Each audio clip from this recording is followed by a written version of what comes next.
Guerra Mundial, talvez o auge da extrema-direita na Europa, acabou há 75 anos. Mas isso não quer dizer que a ideologia que levou Hitler ao poder, além de outros líderes radicais, tenha acabado também.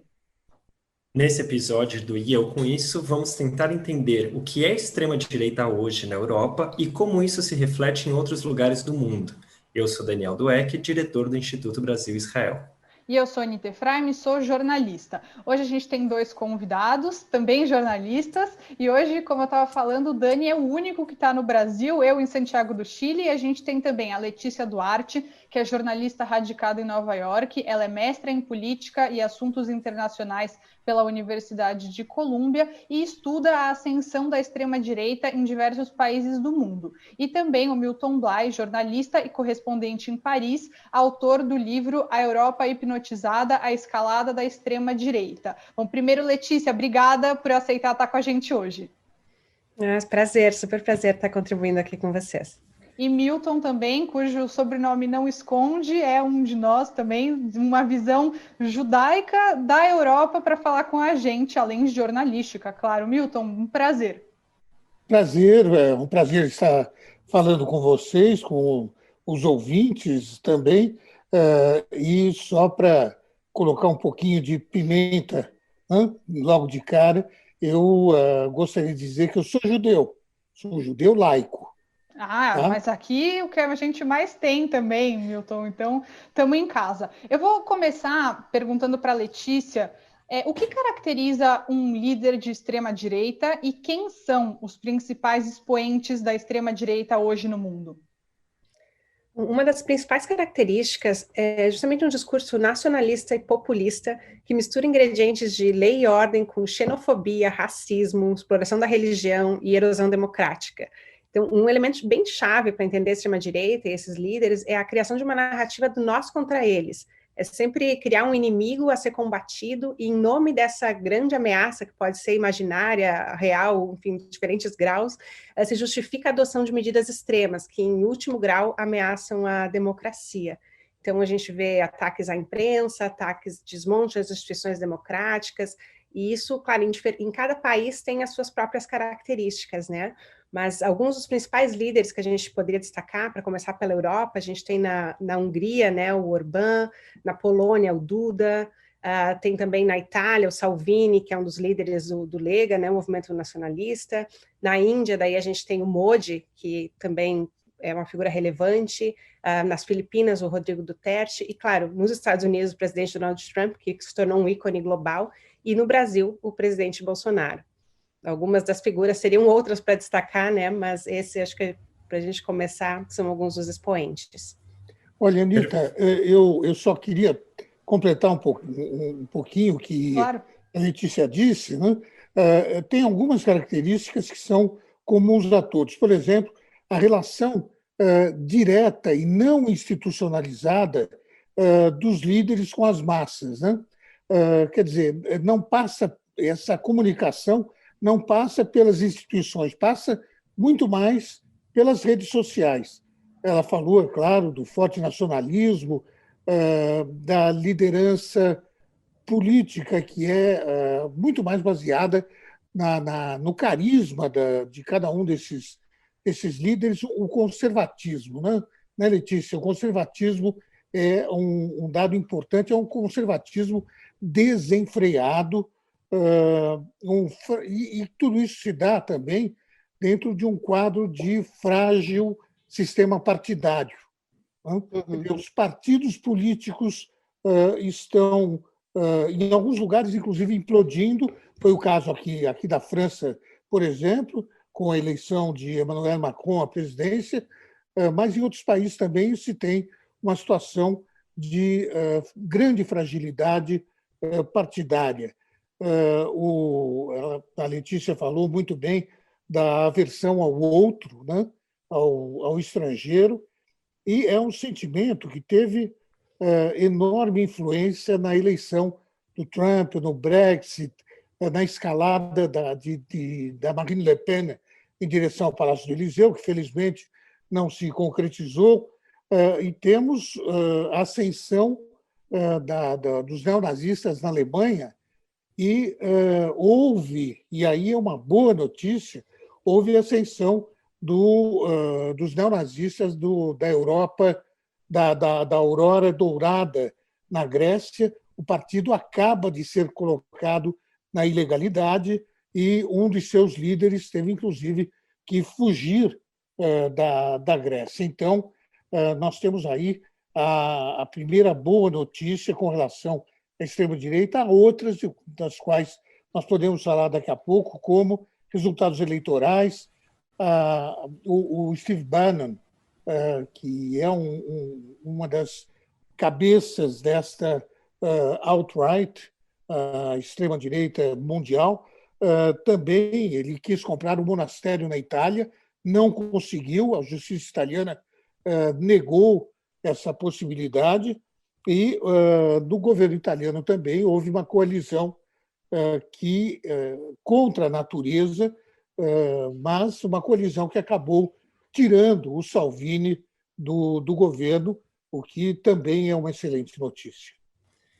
É interessante que vocês já apresentaram algumas das características da extrema-direita. Queria ouvir um pouco como é que essa ideologia se modernizou, né? Ao longo das últimas décadas, se a gente pegar, por exemplo, o auge dessa ideologia na Segunda Guerra Mundial, por exemplo, na metade do século passado, de lá para cá, o que aconteceu? Como é que ela se modernizou? Milton já citou, por exemplo, a questão das redes sociais, né? E que outros aspectos a gente poderia destacar aí dentro dessas características? Se quiser já pontuar, Milton, e depois seria interessante ouvir também a Letícia.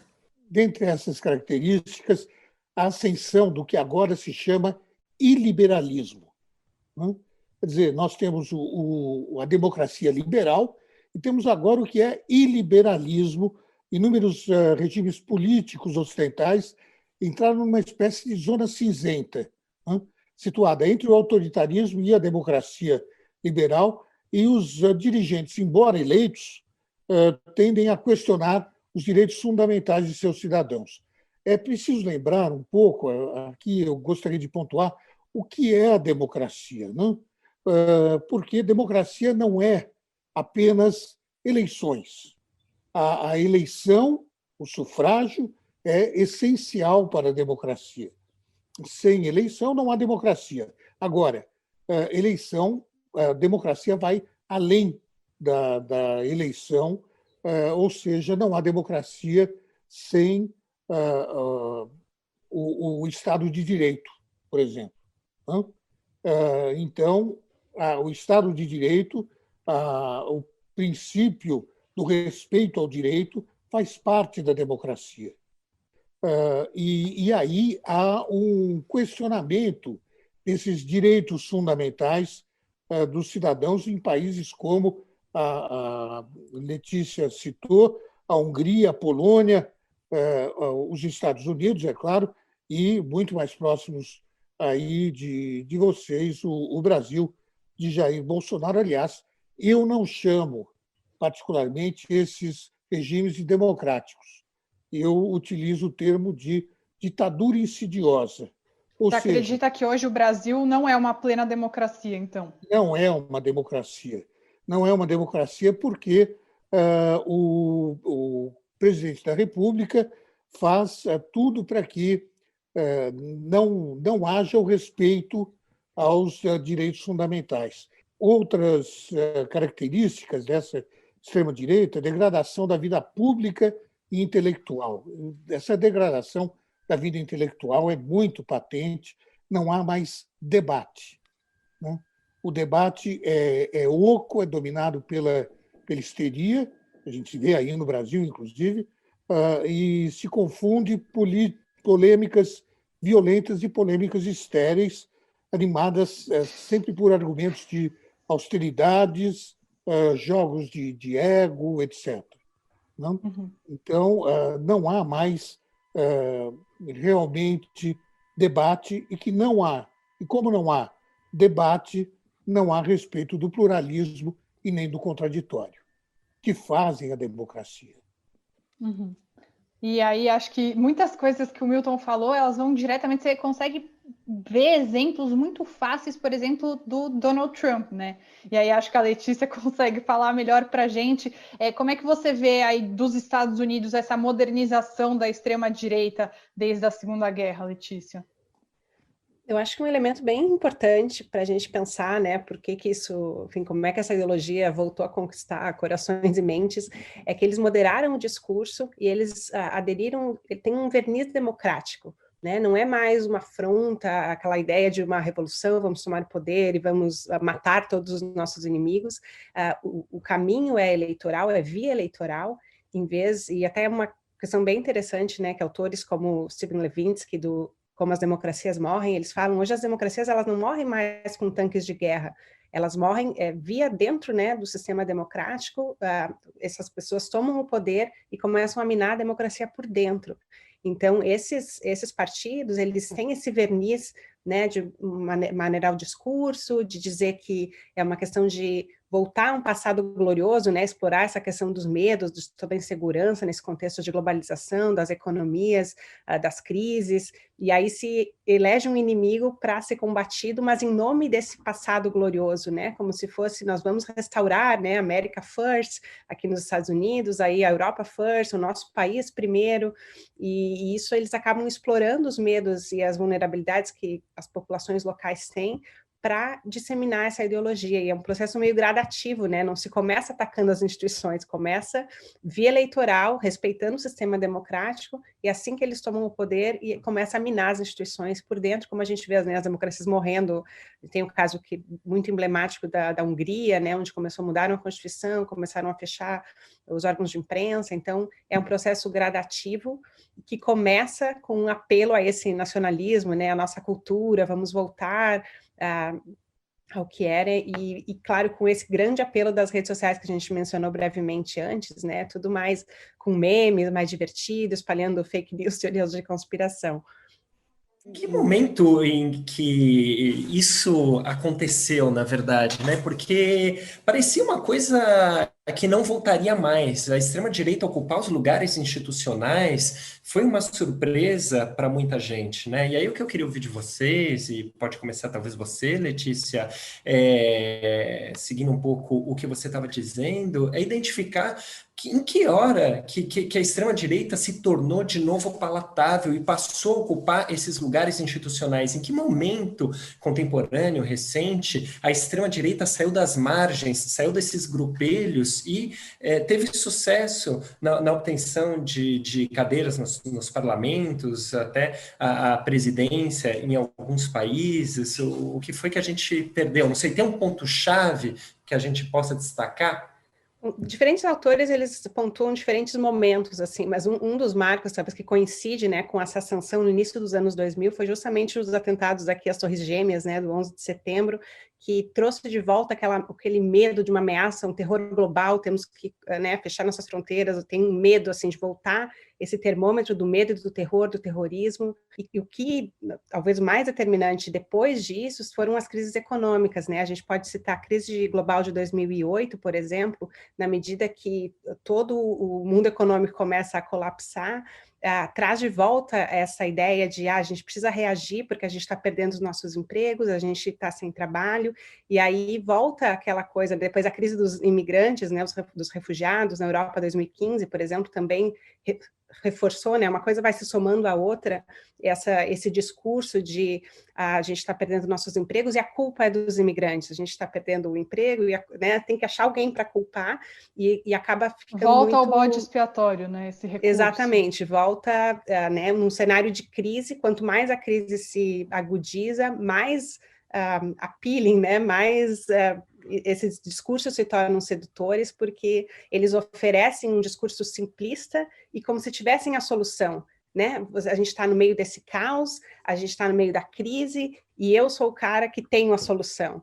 E isso acaba juntando com, claro, as crises do próprio sistema democrático, né? E depois se a gente pensar depois do fim da Segunda Guerra e da questão, né, o nazismo parecia dizimado, aprendemos essa lição, quem tomou a cena foram né, os liberais, foram as visões mais de esquerda, só que à medida, depois de anos no poder, começa também a sofrer esse desgaste, porque eles não resolveram todos os problemas que se imaginava, né? Então o mundo vê, com o avanço da globalização, novos dilemas, e aí aquelas ideologias de antigamente começam a, né, ser interessantes de novo, como uma promessa de, já que esses caras da esquerda, os liberais não resolveram, quem sabe a gente volta, né, para aquela alternativa, e junta-se a isso, claro, as novas gerações que não viveram o horror da Segunda Guerra, né? Então, à medida que isso vai para os livros de história, as pessoas começam a esquecer o horror, né?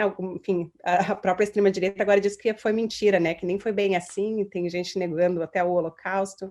Então, vira um terreno onde muita coisa pode né, ser um terreno fértil aí para teorias de conspiração e ideologias extremas. E, Milton, nesse sentido, a gente via os judeus como bode expiatório, né, ali no século XX, e hoje o antissemitismo foi a força, né, da extrema-direita na Europa. Como que é o preconceito hoje na Europa, Milton? A islamofobia se tornou essa questão mais relevante até do que o preconceito contra os judeus? Onde está, você acha, né, a chave desse preconceito que move a extrema-direita hoje? Olha,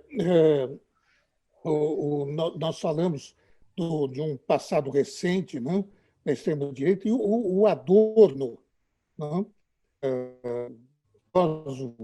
conhecido, ele aquele que escreveu as músicas dos Beatles. Pois é. Desculpa, parênteses, não resisti. Então, o Adorno, em 1967, já escrevia, ele dava uma conferência na Universidade de Viena, em que ele escrevia o seguinte: contra o radicalismo de direita não há refutação crítica eficiente. Esse é um problema seríssimo, porque como é que nós podemos responder nas redes sociais às fake news?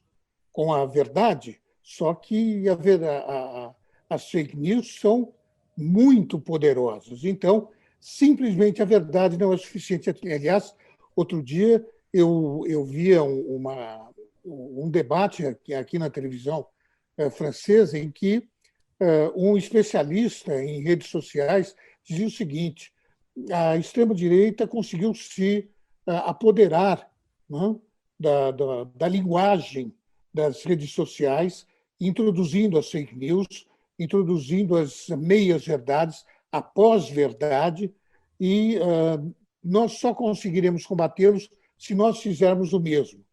Só que daí, se nós fizermos o mesmo, acontece que não vai mais se saber qual é a verdade, ou a verdade vai deixar, pura e simplesmente, de existir.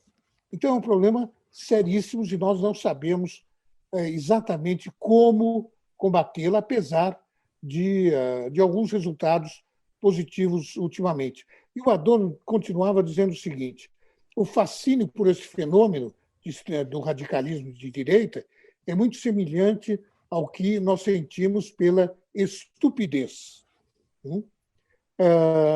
E nessa análise, ele diz o seguinte, que o novo radicalismo de direita manifesta o eterno retorno de uma mitologia reacionária que se revela uma máquina de propaganda de implacável eficiência. E dessa mitologia faz parte o antissemitismo. E o antissemitismo na sua versão atual. Já era atual no final dos anos 60. Hein? Então, o antissemitismo na sua versão atual, anti-imigrantes, não? A islamofobia, como você citou, a xenofobia, o racismo, o anti-intelectualismo. Não? Ser um intelectual é muito mal visto. Não? E também, Milton, até essa questão do intelectual, o conhecimento, o esclarecimento, claro, é uma maneira de você sair desse buraco. Então, quanto menos conhecimento, mais as pessoas ficam presas nisso, né? E se o conhecimento for científico, pior ainda. Não? Porque a vacina que eu diga. A negação da ciência é incrível. E nesse ponto fundamental da Conferência do Adorno, existe uma explicação que ele dá para a ascensão do radicalismo, né, de direita, e vai na direção do que a Letícia disse agora há pouco, que as premissas sociais, que ele chama de fascismo, o fascismo moderno, tem a sua origem nos malogros da democracia. Quer dizer, a democracia não resolveu tudo, mas a democracia, como dizia, citando, como sempre, Winston Churchill, não? A menos ruim, a democracia é ruim, com exceção de todos os outros sistemas que são muito piores. Agora, gente, vocês têm uma questão assim curiosa. A Letícia citou que esses grupos muitas vezes negam o Holocausto. Milton falou sobre a questão do antissemitismo, quase como uma das espinhas dorsais, né, desses grupos de extrema-direita. No entanto, o que a gente tem visto muitas vezes é que esses grupos carregam, eventualmente, bandeiras de Israel, às vezes até manifestam o apoio ao Estado de Israel, que condensa a própria luta contra o antissemitismo e um certo legado do Holocausto. Como é que esses grupos combinam, eventualmente, apoio a Israel e ideologias de extrema-direita? Eu sei que a Letícia estuda, por exemplo, a obra do Olavo de Carvalho, né? Tem pesquisado um pouco... Difícil falar isso. Né? Olavo de Carvalho, que é um antissemita notório. Pois é um antissemita notório, mas, no entanto, tem defendido Israel muitas vezes nas suas postagens e tal, ainda que com um discurso profundamente antissemita. Como é que essas duas coisas se combinam? Só antes de passar para a Letícia, eu acho que a comunidade judaica e os israelenses deveriam se colocar isso como questão, sabe? Porque talvez o Bibi Netanyahu não seja tão democrata assim, né? Talvez ele não seja um democrata. Será que não é mesmo? Olha, na minha opinião, não é, mas na opinião de muita gente é. Ele acaba, inclusive, de utilizar a pandemia, né, para se impor no poder, embora tenha chegado em segundo lugar na eleição. Onde é que está a democracia nisso? E, para quem ainda não ouviu, há 2 episódios, no episódio número 87, a Amanda e a Malca conversaram com o Rodrigo, que mora em Jerusalém, está nas manifestações nas ruas, ele fala sobre isso. Recomendo. Agora, desculpa, Letícia, por favor, o que você acha sobre essa combinação louca dos antissemitas que apoiam Israel? Eu não entendo nada. Tudo é muito louco quando a gente fala da extrema-direita, porque eles não têm compromisso nenhum com coerência, com verdade, né? Quanto mais isso maluco... é muito verdade, né? A gente cobra deles, mas isso não faz sentido, mas eles não ligam. Exatamente. Uma parte central para entender a extrema-direita é que não espere coerência ou lógica, porque eles não se baseiam por isso, né? A ideia de pós-verdade, ela permeia toda a própria ideologia. Então, uma estratégia central é que eles justamente recortam a realidade, pegam só as partes que são mais interessantes e fazem uma nova montagem, né? Então, onde é que a partir de Israel faz sentido nisso? Porque o Netanyahu, realmente, ele está se aliando aos grupos de extrema-direita, né? Ele vem para poder se manter no poder, fez alianças de extrema-direita, vem fazendo esse discurso, né, pelas ocupações dos territórios palestinos. Isso tudo tem muitos elementos da extrema-direita, né? Então, eles acabam se aliando. Então, Bolsonaro foi, e também um elemento religioso, né? Não é à toa que Bolsonaro foi se batizar lá nas águas do Rio Jordão, essa aliança com os evangélicos, né? Tem até um turismo religioso que já se criou mesmo de Brasil para Israel. Então, pegam esses elementos de uma religião, faz esse recorte bem utilitário, né? Do que serve, do que não serve, de usar a religião como se fosse, né, estamos sendo abençoados, isso aqui é puro, isso aqui é a verdade, mas aliado a serviço de uma causa, né, que ela não é, enfim, né, não preserva toda a história, toda a complexidade, é uma coisa muito, uma aliança de ocasião, eu diria. E Netanyahu, para a gente pensar, né, até recentemente o filho dele começou a fazer postagens para a gente trazer de volta para a Europa, né, contra a Europa, a União Europeia, contra toda essa visão, dizendo que tinha que voltar para né, para uma Europa natural, e isso foi usado depois pelos pessoal da extrema-direita na Alemanha como um símbolo, né? Então eles acabam citando ele como um garoto propaganda contra a União Europeia, em favor de novo enfim, de novo aquele discurso, né? Vamos voltar a um passado glorioso, onde a Europa era triunfante, nacionalista, e então tudo isso se relaciona, e eles pegam fragmentos para montar essa narrativa que faz mais sentido. Algum sentido, qualquer sentido. Faz um sentido suficiente para convencer os seus seguidores, né? Não espere, acho que não espere coerência, pode ser uma boa lição para a gente começar a falar ou pensar sobre a extrema-direita. Inclusive, houve uma manifestação na Avenida Paulista contra o Supremo Tribunal, não? Uma manifestação da extrema-direita, em que se via 3 bandeiras. Não? Uma bandeira, a bandeira brasileira, a bandeira de Israel, onipresente, né? Ou melhor, 4 bandeiras. A bandeira dos Estados Unidos e uma bandeira muito parecida com a da antiga Ucrânia. Só que não é uma bandeira da antiga Ucrânia. É a bandeira de um grupo de extrema-direita militarizado que se chama Spectator, que tem, inclusive, digamos, um setor militar chamado Azov. Vocês sabem quem foi formado militarmente pelo grupo Azov lá na Ucrânia? Vocês se lembram da Sarah Winter? Sim. Pois é. A Sarah Winter, que Winter não tem nada, não é o nome dela. Winter é o nome emprestado do tempo do nazismo, de uma espiã nazista. Então, a Sarah Winter, que é líder... Sarah Geromini, né? Pra gente... Geromini, que era líder daquele grupo, daquele movimento 300 do Brasil, ela foi formada militarmente pelo grupo Azov, que é o grande centro de formação militar da extrema-direita aqui na Europa. Que, obviamente, é antissemita, que, obviamente, é contra os judeus, claro, é isso, claro, né? Você tem que partir do inclusive, princípio, não faz sentido.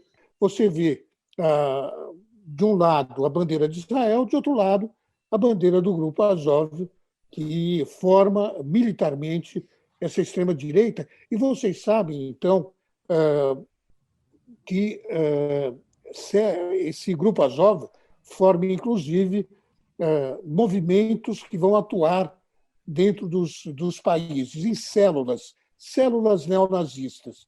Existem mais de 350 células neonazistas aí no Brasil. Essas células neonazistas são protegidas pelas autoridades governamentais. E não só no Brasil, nos Estados Unidos isso é muito forte. Claro, esse ano fez... recentemente fez 2 anos do que aconteceu em Charlottesville, né? Enfim, só para a gente fechar o tema religião, Milton, aconteceu recentemente esse caso horrível do professor que foi decapitado em Paris, depois de apresentar charges sobre Maomé. Eu queria saber, na sua visão, em que acho que você está num contexto bem onde isso é muito forte, onde a questão do extremismo religioso é muito falada. Então, eu queria saber de que forma o extremismo religioso e a extrema-direita se relacionam. Eles se opõem, eles se retroalimentam, como que eles estão juntos? Olha, eles se retroalimentam, na verdade. O assassinato do professor Samuel Paty, ele estava ensinando o que ele não estava simplesmente mostrando as charges do Maomé, não? As caricaturas de Maomé. Ele estava dando uma aula sobre liberdade de expressão. Quer dizer, vai muito além das caricaturas.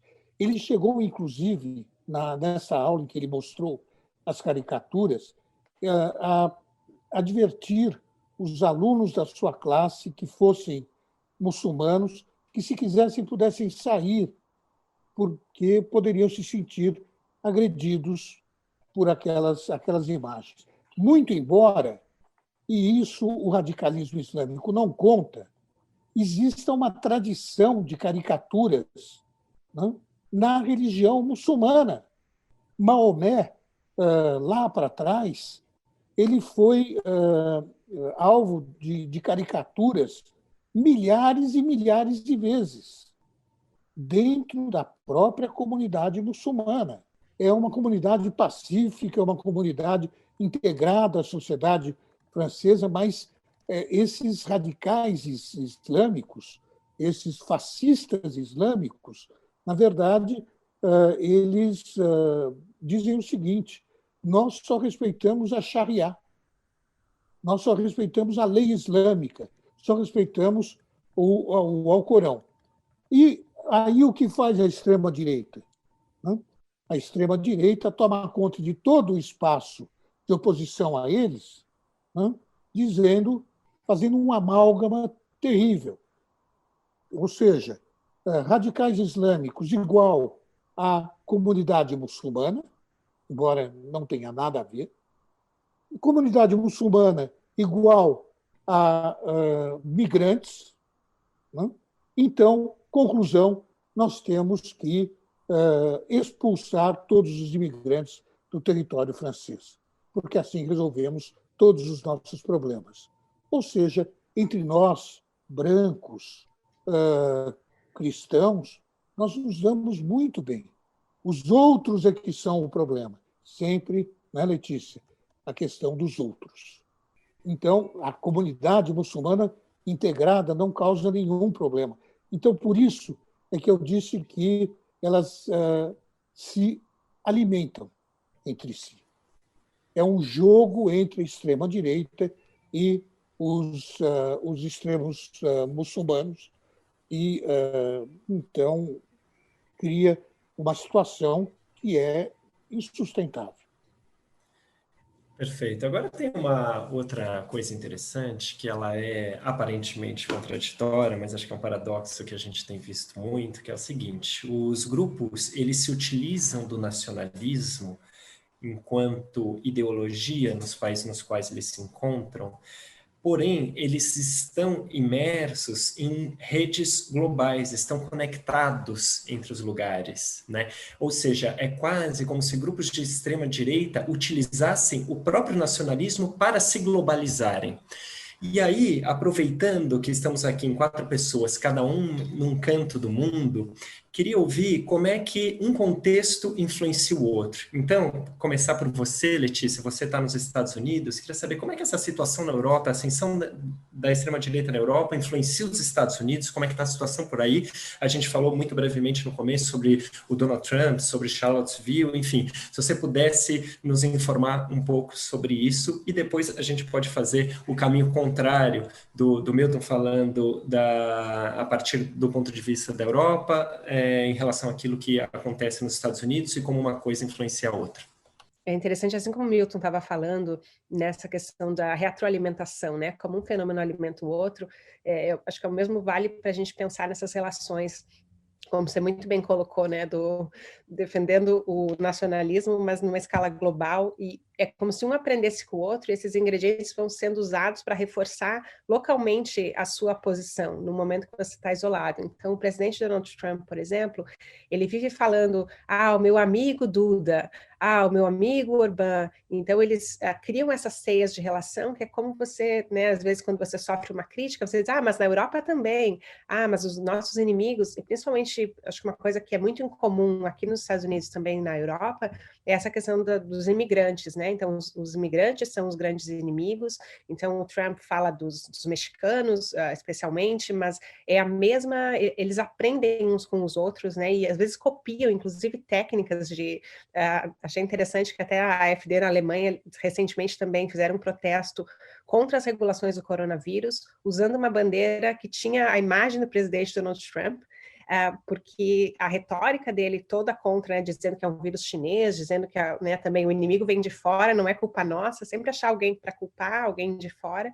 E aí essa retórica que o Trump cria aqui, depois a extrema-direita na Alemanha vai usar e reproduzir, invocando a figura do Trump para legitimar, né? Como assim, isso é tão verdade, isso que a gente está falando, que também o Trump fala isso nos Estados Unidos. Então, e o Trump, da mesma forma, usa elementos, né, desses ingredientes da crise dos imigrantes na Europa, como a Europa fechando as portas, para reforçar localmente, né, as suas próprias bandeiras. Então, de novo, é um uso muito utilitarista do que serve e dessas relações. Então, se a gente for lembrar também no caso do Brasil, o Bolsonaro fica falando, meu amigo Trump, né? Mesmo que na prática, se a gente for ver, essa aliança não tem favorecido o Brasil, pelo contrário, né? Essa expectativa que se tinha dessa amizade que fosse trazer até vantagens, ela não se reflete no campo econômico, em políticas concretas, mas no imaginário, no discurso, na retórica, que afinal é o que importa para esses líderes, isso é muito forte. Então, aqui agora no contexto eleitoral, o Trump está até atrás na disputa, né? Mas aí quanto mais, enfim, quanto mais desafios ele enfrenta, mais ele apela para essa retórica, para dizer o nós contra eles, temos, né, que salvar, e apelando para as fake news. Então é toda essa rede de relações que quanto mais países vão aderindo a essa lógica da extrema-direita, mais eles né, alimenta o todo. Então, cada um vai usando outro exemplo para dizer como isso é bom e citando, né, outros exemplos de outras políticas e inspirando uns aos outros. Perfeito. Você sente isso também daí, Milton? Essas influências entre lugares, às vezes, muito distantes no globo?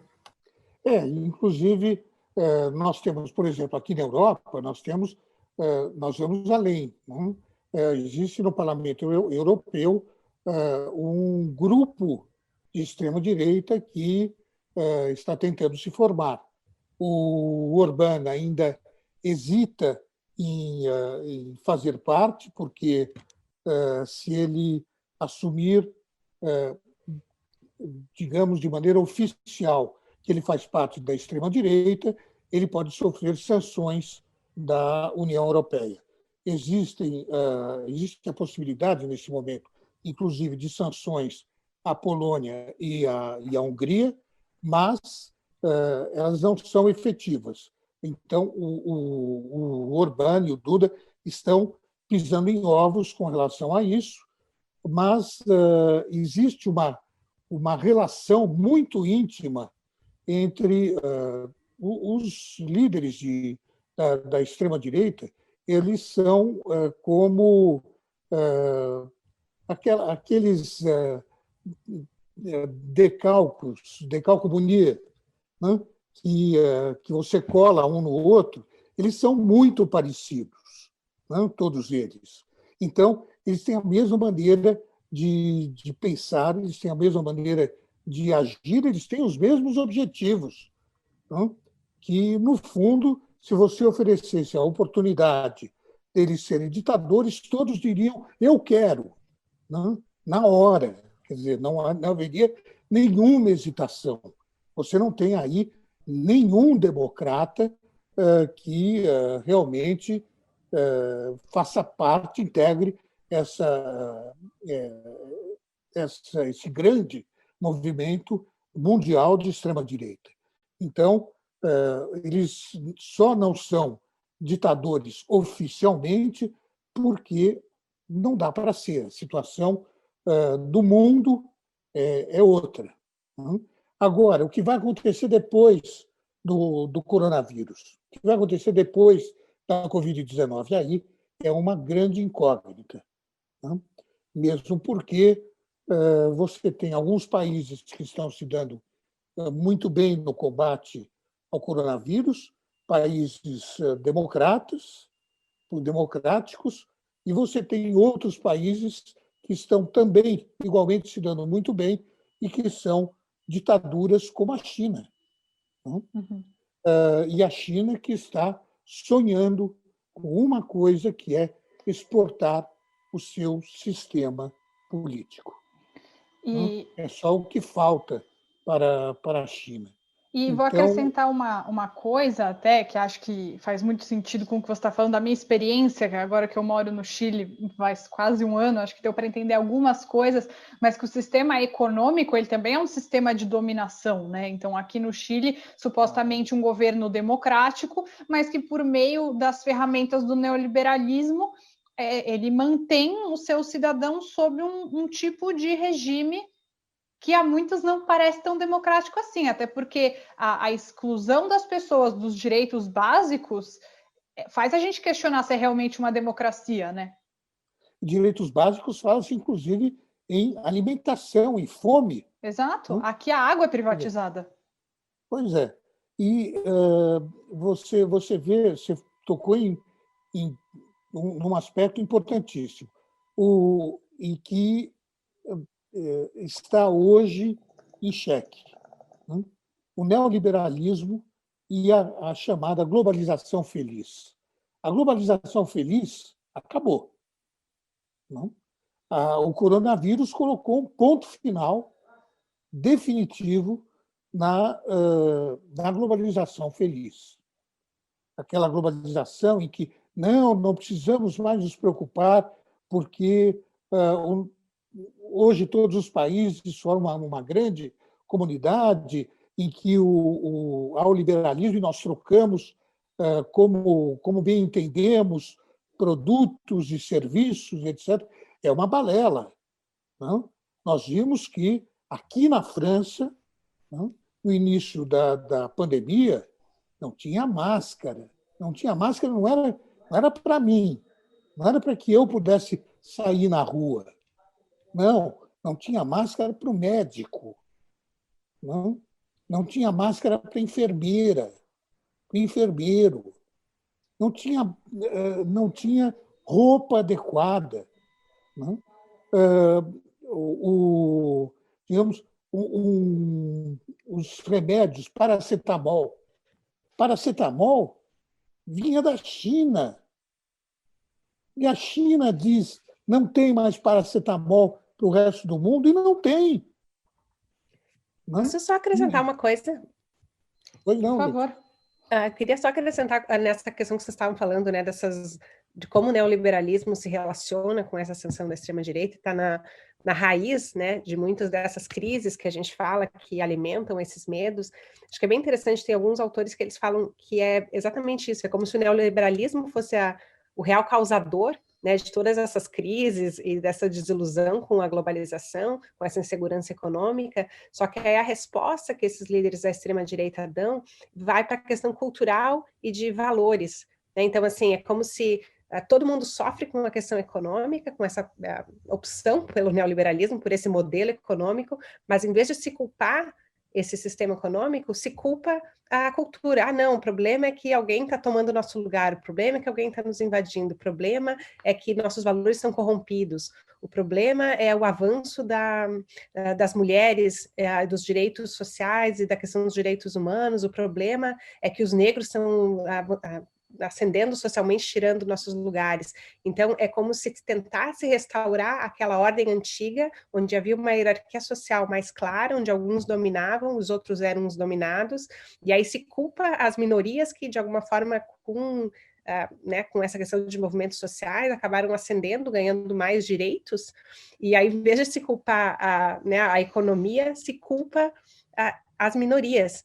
Então, acho que é bem chave para a gente entender também, né, o que está por trás dessa ideologia da extrema-direita, é como se distorce tudo isso e aí se ignora, como se a economia fosse um fator neutro. Né? E aí a gente vê muitos, até a piada que virou no Brasil, falando, não é possível ser liberal na economia e nazista nos costumes. Que é, no fundo, a maior contradição, né? Como se fosse uma coisa independente da outra. E, na verdade, uma coisa está por trás da outra, né? Só dizer uma coisa rapidinho, né? Essencial, vai ser agora, daqui a alguns dias, as eleições nos Estados Unidos. E aí, então, nós podemos, quem sabe, ter uma reviravolta importante se o Trump for derrotado. A primeira consequência, né, é mostrar que essa onda que encadeou e parecia de uma ascensão irreversível, bem ressalto, que é a onda do populismo nacionalista, antiliberal, anticientífico, que essa onda foi revertida, ou que pelo menos ela pode ser revertida. E esse ensinamento é fundamental para o futuro dessa extrema-direita, que eu espero seja o mais breve possível, que eles sumam, e dessa vez definitivamente, do mapa. O Fukuyama tinha escrito um livro sobre o fim da história. E o fim da história era exatamente o mundo globalizado, o mundo multilateral, um mundo que se entendesse, um mundo onde não haveria mais guerra. Seria o fim da história. Ele teve de reescrever o livro dele há alguns anos atrás. Espero que ele possa escrever em breve novamente o fim da história. Está de acordo, Letícia? Você acha que a eleição dos Estados Unidos é determinante para a gente saber o futuro dessa extrema-direita? Uma derrota de Trump significaria uma derrota global, né, para a extrema-direita, importante. Ele é o principal ícone hoje desse discurso xenófobo, racista, e, enfim, atacando a imprensa, atacando as instituições democráticas. Então, uma derrota dele, com certeza, seria importante, né, um símbolo global de que isso não é tão forte e que não deu todas as respostas esperadas. E, em termos de história, eu acho que é bom lembrar, né, que a história é um movimento pendular. Então, a gente tem, né, vai para um lado, vai para o outro, e acho que espero que esse pêndulo dessa vez para a extrema-direita não perdure muito, porque ele tem causado muitos danos, não só para a democracia, mas para, enfim, para todos os, né, para a vida, né, das de pessoas. Todos os países. É uma vida real, dia a dia das pessoas, né? Não é só uma questão teórica, não é uma questão só de internet, é uma questão de dia a dia, de direitos e direitos básicos.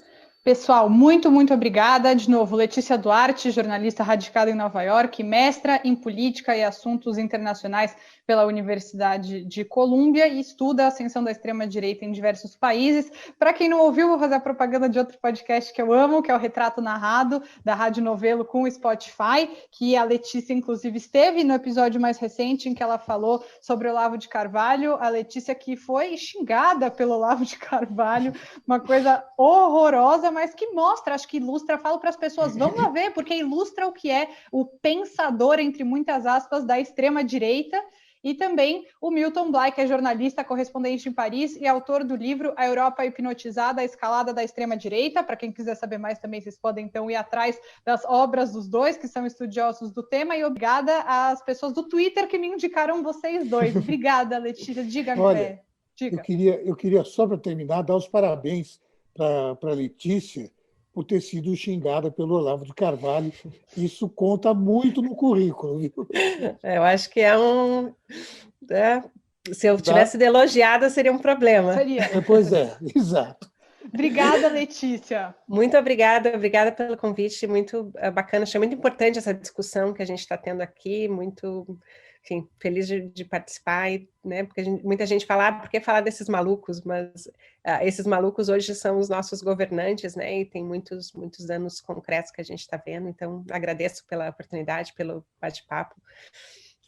Obrigada, parabéns Milton. Pelo trabalho de vocês. Obrigada, Milton, pela participação. Obrigado a vocês por ter tido essa oportunidade de, então, falar um pouco mais sobre a extrema-direita dentro de uma visão um pouco mais profunda. Muito obrigado, Letícia, por ter ido um pouco exatamente num estudo mais sério e menos superficial dessa questão, porque a superficialidade é que dá a impressão de normalidade, de que isso é normal. Não é normal, não. Valeu, gente. Muito obrigado e até uma próxima. Até. Olá, eu sou Amanda Hatzira, apresento este podcast, sou estudiosa de cultura e literatura judaica e sociedade israelense. Estou aqui hoje para trazer para você, ouvinte, as notícias do mundo judaico dessa semana. Vamos lá!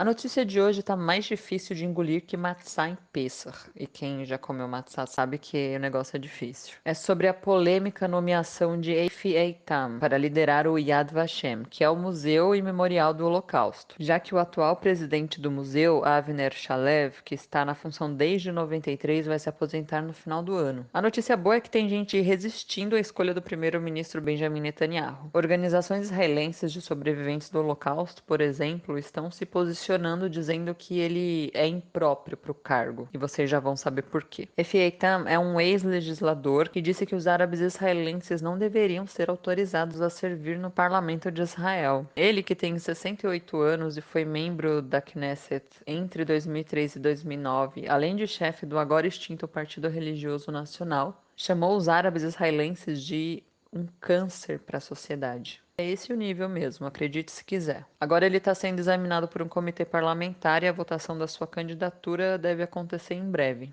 O chefe do Centro de Organizações de Sobreviventes do Holocausto em Israel enviou uma carta ao Netanyahu e ao Zeev Elkin, que é um ministro do gabinete que também está envolvido na decisão, argumentando contra a candidatura de Eitam. Abre aspas. Nós que representamos um amplo espectro de opiniões, acreditamos que os critérios para escolher um presidente devem ser profissionais e desprovidos de quaisquer considerações políticas. Fecha aspas. Escreveu Coleta Avital. O presidente da Associação Israelense de Sobreviventes de Bergen-Belsen, Shraga Milstein, disse em entrevista que, abre aspas, ele não é um homem que considera todos iguais, o que é um pressuposto básico para quem dirige uma instituição como o Yad Vashem. Fecha aspas. Eu acho que sobre isso não há dúvida mesmo. Por hoje tá bom, né, gente? Então, até a próxima. O Eu Com Isso teve produção de Ana Clara Malka Burman e Anita Efraim, edição de Amanda Hatzira e apoio de Daniel Dueck, Marília Neustein e Rafael Cruchin.